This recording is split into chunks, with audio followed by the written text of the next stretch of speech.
Bonjour les petits loups, j'espère que vous allez bien. Bon, aujourd'hui je vous montre comment j'ai refait ma chambre de A à Z. Au passage, un petit coucou aux Vénusiens et Vénusiennes qui reconnaîtront la même moustiquaire qu'il y a chez Vénus. Ici, elle est indispensable. Depuis qu'on a retrouvé la biodiversité, on a plein d'hirondelles, plein de chauves-souris et on a plein de moustiques. Je devrais pouvoir l'enlever bientôt, mais pour l'instant, je la garde. Dans cette vidéo, vous allez retrouver quelques astuces, des explications et j'espère surtout vous donner l'envie de vous y mettre. Allez, c'est parti!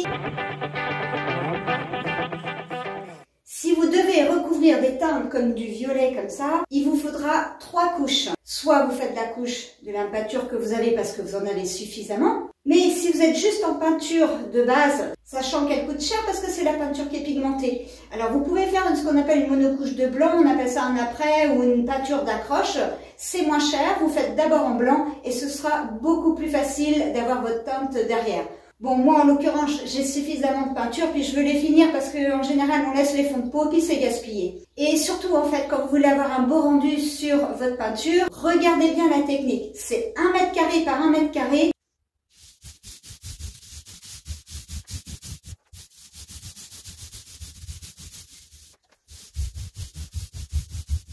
Si vous faites cette technique-là, alors oui, c'est un petit peu astreignant parce qu'il y a des gens qui aiment bien peindre un peu dans tous les sens, mais vous allez voir vos traces de rouleau, vous allez avoir des dépigmentations d'un côté et des surpigmentations de l'autre. Donc non, un peu de discipline quand même. Mes petits loups, quand vous avez de la peinture à faire, soit sur un plafond ou soit une hauteur assez haute, je vous déconseille au maximum d'utiliser les escabeaux. L'escabeau, vous en aurez juste besoin pour faire le tour avec votre pinceau. L'escabeau, c'est un peu trop scabreux, vous allez vous faire mal au dos. Donc l'idéal, c'est de prendre un manche à balai. J'utilise juste mon manche creux, hop, j'enfile comme ça et on y va.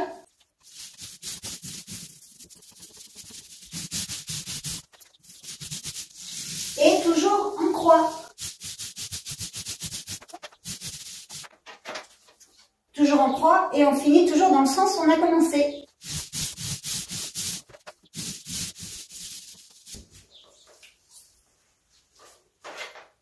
Je voulais juste vous montrer entre deux teintes, parce que je vais changer de couleur là. Et donc pour ça j'ai besoin de nettoyer mon matériel. Il me reste de la peinture dans le fond du seau et ici. Il est hors de question bien évidemment de gaspiller la peinture, vu le prix que ça coûte. Bon, je récupère toujours des bocaux, moi à droite à gauche. Ils vont me servir à récupérer ma peinture. Évidemment, vous n'arriverez pas à tout récupérer. Il y a forcément un peu de perte. Et n'essayez pas de gratter, parce que vous allez vous retrouver avec des petits copeaux dans votre peinture. Donc, on récupère le gros. Que ce soit entre 2 couches ou avant la fin de mes travaux, je ne nettoie jamais mon pinceau. Tout simplement, je l'emballe dans un sac plastique de façon à ce que l'air ne passe pas du tout. Et la peinture va pouvoir comme ça rester 2-3 jours. Pas plus, vaut mieux pas trop exagérer quand même. J'enlève un maximum de peinture sur... Hop, mon égoutteur là. Ça c'est énervant parce qu'à chaque fois que vous poussez d'un côté, ça revient de l'autre. Vous êtes en train de vous dire que je fais ça au-dessus de ma moquette. Ah oui, mais la moquette est prévue pour être changée. Ça fait 10 ans que je dis qu'il faut que je change ma moquette. Faut pas être pressé chez moi. Ça y est, enfin. Ceux qui me connaissent et qui m'ont déjà entendu dire ça doivent rigoler. Vous avez raison de vous moquer. Je ferai pareil à votre place.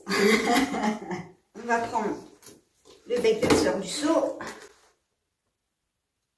Ce restant de peinture, en fait, il va me servir à soit faire des retouches, soit peindre un petit meuble. Ou ce que j'aime bien, c'est faire aussi un tableau déco. Ça vous fait un tableau déco avec vos teintes. C'est assez sympa.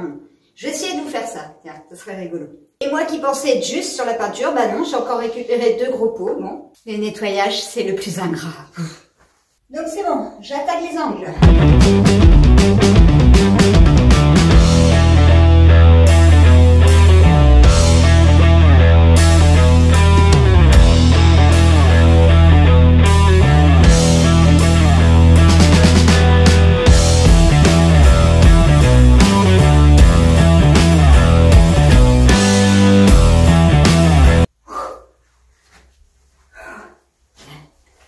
Et coucou les petits loups. Bon, bah je continue. Là, je viens de déposer la moquette. Non, non, j'ai pas le Covid.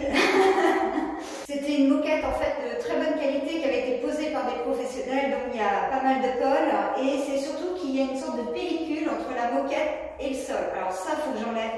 C'est de la fibre très poussiéreuse. C'est pour ça que je suis équipée avec le masque. Ça, c'est le chiant du boulot. Donc j'ai fait une première couche sur mes plaintes. Et je ferai la couche de finition en dernier. Bon, il n'y a plus qu'à... Voilà, corvée. En plus, il fait chaud.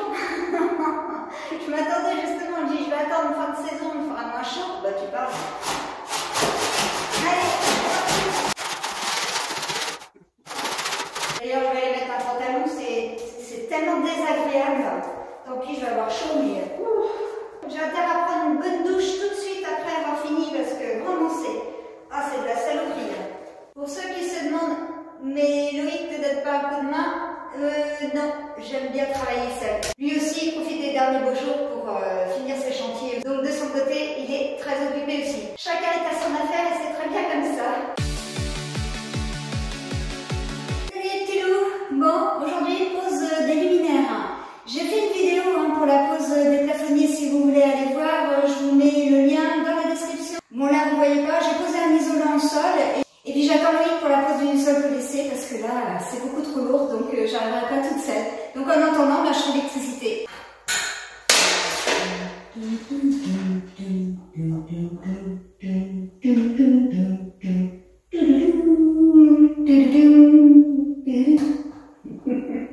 On va remettre le courant, on va tester. Ça marche. Mission réussie.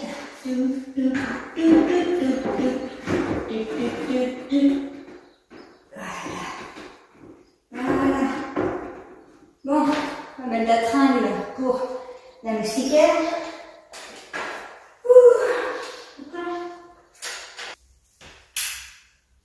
c'est beau. Jour, nuit. Bon les petits loups, ça prend forme, ça y est, ça commence à se terminer. J'ai fini les découpes en fait du sol PVC. Bon finalement j'ai juste eu besoin de Loïc juste pour porter le rouleau dans la pièce. Et après ça j'ai pu me débrouiller tout seul. Hein. Ceux qui veulent travailler tout seul, il n'y a pas de souci, hein, ça se fait très bien. Donc j'ai déroulé, j'ai fait mes découpes. Bon, on voit tout de suite que je suis pas une professionnelle de la découpe, mais c'est pas grave parce que je vais faire un petit joint derrière. Donc on verra pas trop les trous.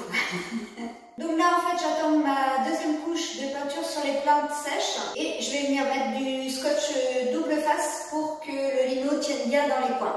Voilà.